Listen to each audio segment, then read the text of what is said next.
आज हम चर्चा करेंगे कि अंतर्राष्ट्रीय संगठन क्या होते हैं और इनकी क्या भूमिका रहने वाली है। ठीक है, क्या भूमिका है बेसिकली। और तो सबसे पहले हम शुरू करते हैं इस चैप्टर को कि अंतर्राष्ट्रीय संगठन जो है हमें क्यों चाहिए होते हैं। तो आज अगर हम बात करें तो संयुक्त राष्ट्र संघ जो है दुनिया का सबसे महत्वपूर्ण संगठन है। और इसे हम यूएन भी कहते हैं। तो अगर आपने संयुक्त राष्ट्र संघ नहीं सुना है तो यूएन जरूर सुना होगा। और आपने सुना होगा कि यूएन प्रतिबंध लगाता रहता है, चीजें करता रहता है। तो लाइक ठीक है, ये एक अंतर्राष्ट्रीय संगठन है जो कि इंटरनेशनल में सबसे महत्वपूर्ण संगठन है। और ये संगठन जो है ये बेसिकली शांति और प्रगति और मानवता का प्रतीक है, अगर आप यहाँ पे देख पा रहे होंगे तो। कैसे ये शांति के लिए सहायक है, इस पे भी हम चर्चा करेंगे। और ये कुछ महत्वपूर्ण कोट्स हैं। ठीक है, ये कोट्स डैग हैमरशोल्ड का है। ये संयुक्त राष्ट्र संघ के दूसरे महासचिव थे। ये कहते हैं कि संयुक्त राष्ट्र संघ का गठन जो है वो मानवता को स्वर्ग तक पहुंचाने के लिए नहीं, बल्कि उसे नरक से बचाने के लिए हुआ है। नरक से बचाने के लिए हुआ है। तो ऐसा क्यों कहते हैं ये भी हम समझेंगे। और ऐसा इसलिए, देखिए सबसे बड़ी बात यह है कि एक ऐसा मंच आपके पास होना चाहिए जहां पे आगे आप बातचीत कर सकें। तो अब आप ऐसे भी देख पा रहे हैं कि अमेरिका जो है वो सबसे बड़ी शक्ति बन चुका है और अमेरिका के सामने उसको टक्कर देने वाला कोई नहीं है। एटलीस्ट शीत युद्ध के अंदर हमारे पास सोवियत संघ होता है जो अमेरिका को हर चीज में एटलीस्ट हथियारों में कम से कम चुनौती दे सकता है, लेकिन अब तो कोई है नहीं। तो और सबसे बड़ी बात कि किसी भी समस्या को सॉल्व करने के लिए हथियार लड़ाने से एक बढ़िया तरीका है कि जबान लड़ाई जाए, मतलब आपस में बातचीत की जाए। तो बातचीत एक बेहतर मुद्दा है, ये सबको पता है, आपको भी, आप भी इससे बिल्कुल सहमत होंगे। लेकिन सबसे बड़ी बात यह है कि बातचीत का मंच कौन देगा, यानी कि कहाँ पे बातचीत होगी। अमेरिका से बातचीत करने के लिए एक छोटे देश को कहाँ पे जाना पड़ेगा। तो एटलीस्ट यूएन जैसे जो संगठन है, अंतर्राष्ट्रीय संगठन जो है, वो हमें एक जगह मुहैया कराते हैं जहां पे जाके यह बातचीत संभव होती है। तो इसका मतलब यही है, देखिए सबसे बड़ी बात कि देशों के बीच, और सभी देशों के बीच मनमुटाव होते हैं, झगड़े होते हैं। लेकिन इसका मतलब ये नहीं है कि एक दूसरे से युद्ध कर लें, है ना, लड़ाई करने लग जाएं। बल्कि वो बातचीत भी कर सकते हैं। तो इन्हीं बातचीत को करने के लिए, इन्हीं बातचीत का एक पटल पे लाने के लिए जो है संयुक्त राष्ट्र संघ की जो है सबसे बड़ी भूमिका है इसके अंदर। और देखिए यहाँ पे क्लियर वही चीज इंडिकेट किया गया है कि अधिकांश जो झगड़े होते हैं ना, विभेद होते हैं, उनका समाधान बिना युद्ध के किया जा सकता है। और ये एक ऐसा तथ्य है जिसपे ध्यान लोग नहीं देते हैं। अंतर्राष्ट्रीय संगठन क्या होता है, अगर हम यूएन की बात करें तो कोई एक राज्य थोड़ी है ना, ये एक संस्था है। और इसकी कहीं पे धौंस नहीं चलती। बेसिकली क्या होता है कि बहुत सारे देश मिलकर इस संस्था को निर्माण करते हैं और बहुत सारे देश इस बात को स्वीकार करते हैं कि हम इसकी बात को मानेंगे, है ना। तो ये जो संस्था है, इसको ताकत जो मिलती है वो भी इन्हीं देशों से मिलती है और वो इन्हीं देशों पे शासन भी करते हैं एक तरीके से। तो ये है शासन इन द सेंस, ये कि लाइक समझाते हैं, चीजें करवाते हैं, जो कुछ उनके काम होते हैं वो। अंतर्राष्ट्रीय संगठन का निर्माण विभिन्न विभिन्न राज्य ही करते हैं। यही यहाँ पे लिखा हुआ है कि अंतर्राष्ट्रीय संगठन नॉट समथिंग अमेरिका, है ना, वो अमेरिका नहीं है। और वो एक ऐसी शक्ति भी नहीं है कि किसी से कोई काम करवा ले। तो फॉर एग्जाम्पल, आज अगर हम समझते हैं कि अमेरिका की बहुत बड़ी भूमिका है संयुक्त राष्ट्र संघ में, तो संयुक्त राष्ट्र संघ चाह के भी अमेरिका पे हमला नहीं करा सकता, है ना, नहीं करा सकता।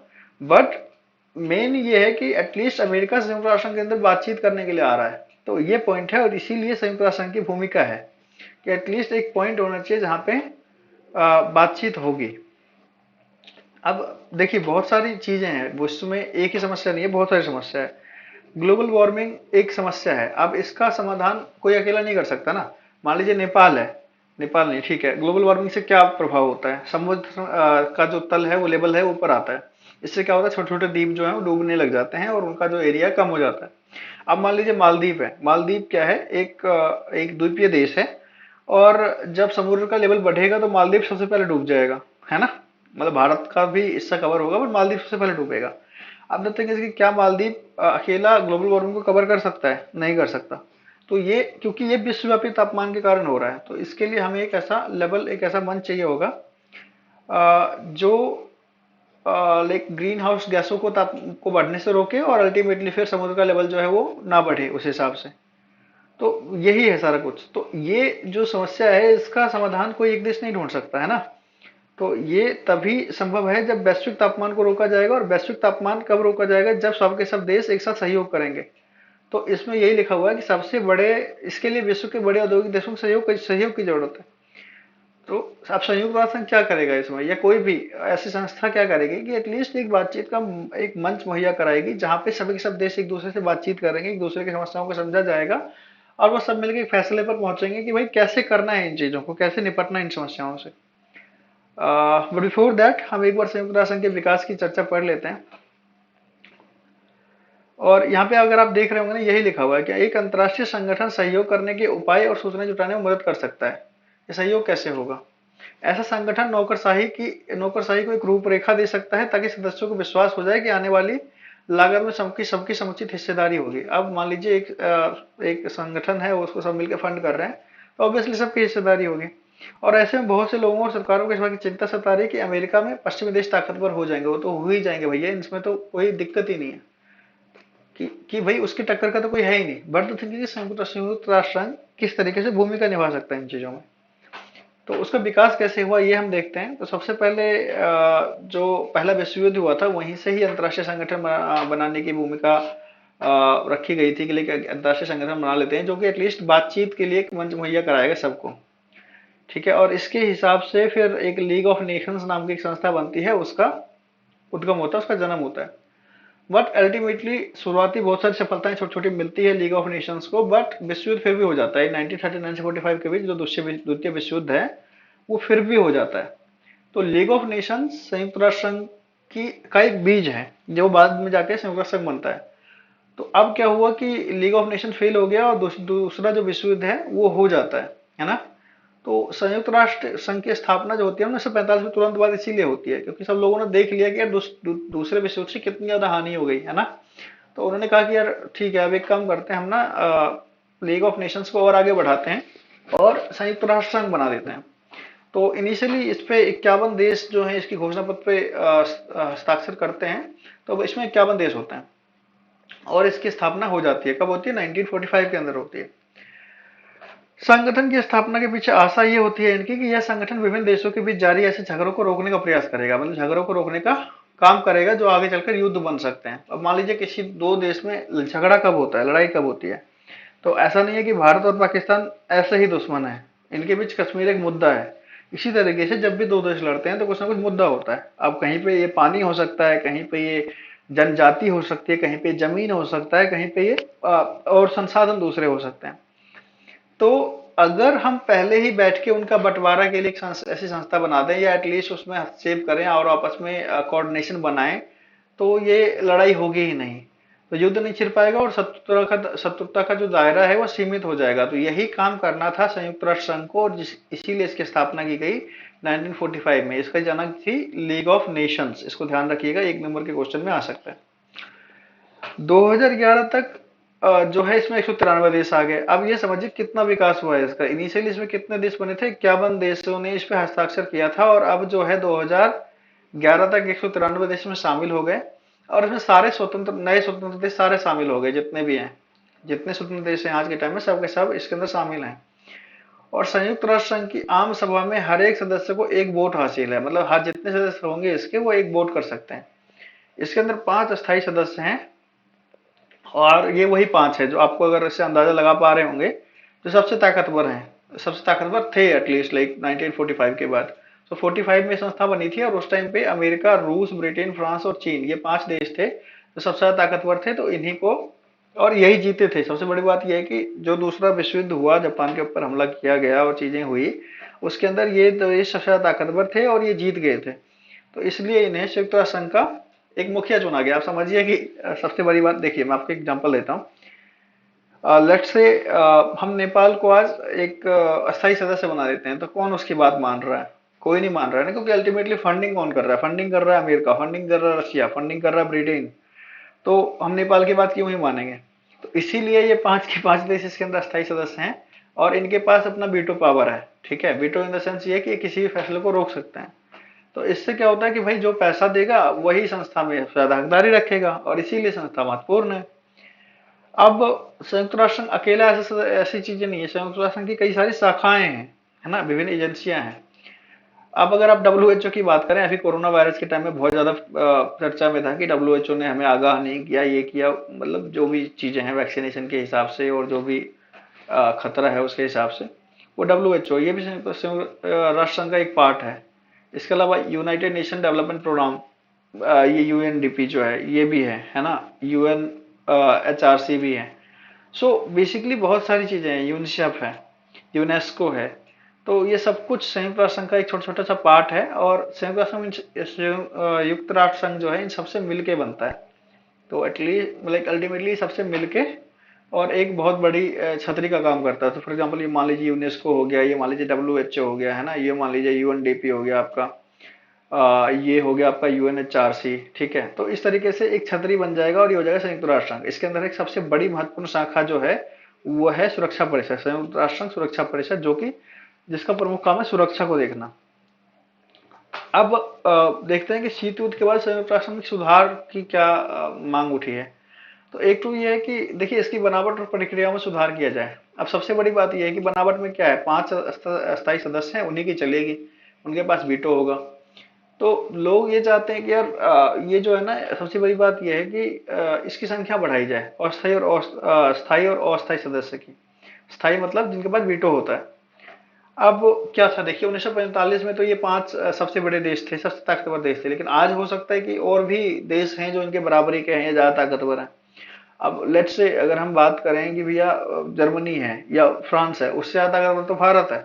तो क्या लाइक भारत अस्थायी सदस्य है? नहीं है, वो तो वही है। तो वो सबसे बड़ी बात यह है कि अ, समकालीन विश्व में वास्तविकताओं की नुमाइंदगी होनी चाहिए इसके अंदर, है ना। समकालीन मतलब आज के टाइम में जो इसकी वास्तविकता है उसकी नुमाइंदगी होनी चाहिए, वो नहीं हो रही है। और खास तौर पे एशिया, अफ्रीका और दक्षिण अमेरिका से देश नहीं है। तो सबसे बड़ी बात यह है कि यार इन देशों को भी तो प्रतिनिधित्व मिलना चाहिए। आप ये देखिए कि जो है लाइक फ्रांस है, जर्मनी है, या ये जो ब्रिटेन है, ये सब के सब तो यूरोप से हैं। तो 3 देश तो आपके यूरोप के ही हो गए। तो व्हाट एल्स, लाइक क्या चीजें, है ना। तो ये चीजें हैं। दूसरा है कि कुछ विशेषज्ञ यह चाहते हैं कि शांति और सुरक्षा से जुड़े मिशनों में ज्यादा भूमिका निभाए। अब संयुक्त राष्ट्र संघ बन गया, फिर भी इराक में हमले हो रहे हैं, फिर भी अभी रशिया ने यूक्रेन पे हमला किया हुआ है। फिर तो ये चीजें हो रही है। तो ये क्यों हो रहा है? क्योंकि संयुक्त राष्ट्र संघ बहुत अच्छे से भूमिका नहीं निभा पा रहा है अपनी। ये उसका फेलियर हम कह सकते हैं, है ना। इसे आप अगर लिखेंगे तो आपको अच्छे मार्क्स मिलेंगे। तो बेसिकली ये संयुक्त राष्ट्र संघ का फेलियर है। और कुछ लोगों की इच्छा यह है कि संयुक्त राष्ट्र संघ जो है अपने आप को विकास और मानवीय भलाई के कामों के अंदर लगा दे, जनसंख्या नियंत्रण नियंत्रण करवाए, मानवाधिकार के लिए काम करे और सामाजिक न्याय तक सीमित रखे, बिना मतलब में लड़ाई झगड़ों में ना पड़े। अब देखिए ये विचार हैं बस, ये this is nothing but the thought, ठीक है। ये कहाँ से आ रहा है? अब भैया आप जो सोचते हो दूसरा जरूरी नहीं है आप ऐसा सोचे। तो वो आपका अपोजिट सोच सकता है, ठीक है। तो ये वही है कि एक बंदा कुछ सोच रहा है तो दूसरा आदमी कुछ सोच रहा है। अब संयुक्त राष्ट्र संघ की स्थापना 1945 में हुई थी, ये याद हो गया होगा आपको, 2-3 बार बोल चुका हूं मैं भी। तो उस टाइम पे क्या था कि सबसे बड़ी, उस टाइम पे जो भी चीज थी उससे अब क्या बदल गया है। तो अब ये बदल गया कि सोवियत संघ बिखर गया। पहले सोवियत संघ था, है ना, और अमेरिका सबसे ज्यादा ताकतवर नहीं था, अब अमेरिका सबसे ज्यादा ताकतवर है। दूसरा, सोवियत संघ के और अमेरिका के बीच में लड़ाइयां होती रहती थी, लेकिन अब जो है रसिया और अमेरिका एक दूसरे का सहयोग कर रहे हैं। चीन जो है एक बहुत बड़ी महाशक्ति बन के उभरा है, और भारत भी इसी एरिया में है, भारत भी इसी ओर जा रहा है। दूसरा, एशिया की अर्थव्यवस्था प्रत्याशित दर से तरक्की कर रही है। पहले हम गरीब, मतलब पहले सारे के सारे जो है वो गरीब थे, तो ये भी चेंजेस हुआ है। दूसरा, अनेक देशों ने संयुक्त राष्ट्र संघ में शामिल, मतलब बहुत सारे देश आजाद देश शामिल हुए हैं, है ना। तो और ये पहले साम्यवादी थे, तो अब बहुत सारे इसमें एक्स्ट्रा देश भी शामिल हो गए। पहले सिर्फ कितने थे, 15 थे, अभी क्या, अभी 15, 5, 20, और टोटल तो लाइक 150 से ज्यादा देश इसमें शामिल हो चुके हैं। 181, 191 जो भी काउंट जाता है इसके अकॉर्डिंग। अगर आप यहाँ पे देख पा रहे होंगे तो 2011 का जो रिकॉर्ड है, तो 193 देश तो 2011 में ही शामिल हो चुके, इतने अभी हो चुके हैं। सो ये चीजें चल रही है। और तो इस हिसाब से कहाँ से ये मैच खा रहा है ना, विश्व के सामने चुनौतियों की पूरी नई कड़ी है। क्या हो रहा है आज के टाइम में? जनसंहार हो रहा है, लाइक गृह युद्ध हो रहे हैं, जातीय संघर्ष हो रहे हैं, आतंकवाद है, परमाणु प्रसार, तो चीजें हो रही है। और सबसे बड़ी बात कि फिर जलवायु परिवर्तन भी हो रहा है, ठीक है, वैश्विक तापमान बढ़ रहा है, ये सब ये आप सुनते भी होंगे बहुत ज्यादा। तो ऐसी दशा में जब शीत युद्ध का, लाइक शीत युद्ध खत्म हो रहा था 1989 के आसपास, तो क्या संयुक्त राष्ट्र संघ का होना पर्याप्त है? मतलब क्या संयुक्त राष्ट्र संघ अकेला सॉरी, अकेला जो है वो अमेरिका की शक्तियों पे कंट्रोल कर सकता है, तो नहीं कर सकता। तो अब सुधार क्या होने चाहिए? अब फिर अगेन यहाँ पे फिर दो थॉट आता है कि सुधार क्या होने चाहिए, है ना? तो सुधार भाई आप नहीं होते कोई सोचने वाले, मैं भी नहीं होता कोई सोचने वाला, लेकिन और सुधार क्या होने चाहिए इस पे तो सहमति है, लेकिन सुधार होने कैसे चाहिए इस पे सहमति नहीं है।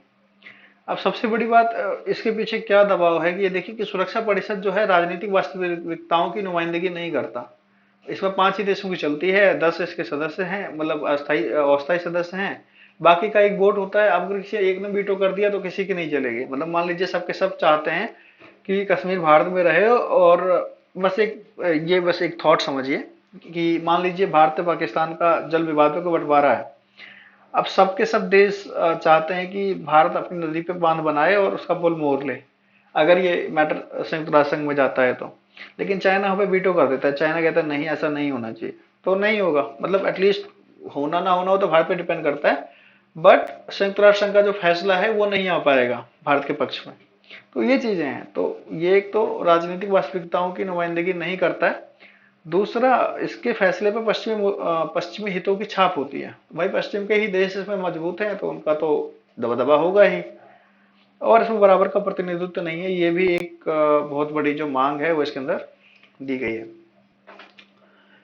अब मतलब ये कहते हैं कि इसके अस्थायी सदस्य की के मानदंड क्या होने चाहिए, तो वो कहा जाता है कि अस्थायी सदस्य एक तो बहुत बड़ी ताकत होनी चाहिए, आर्थिक ताकत बहुत बड़ी होनी चाहिए, उनकी सैन्य ताकत बहुत बड़ी होनी चाहिए, संयुक्त राष्ट्र के बजट में देशों का योगदान ज्यादा होना चाहिए, आबादी के लिहाज से राष्ट्र बड़े होने चाहिए, देश ऐसा देश जो लोकतांत्रिक और मानवाधिकारों का सम्मान करता हो ऐसा देश होना चाहिए, और अपनी भूगोल और अर्थव्यवस्था के हिसाब से विविध मतलब बहुत सारे देशों की नुमाइंदगी करता हो। ठीक है, तो ये चीजें हैं, ये संयुक्त राष्ट्र संघ का अस्थायी सदस्य होने के लिए कुछ क्राइटेरिया है जो हो सकता है।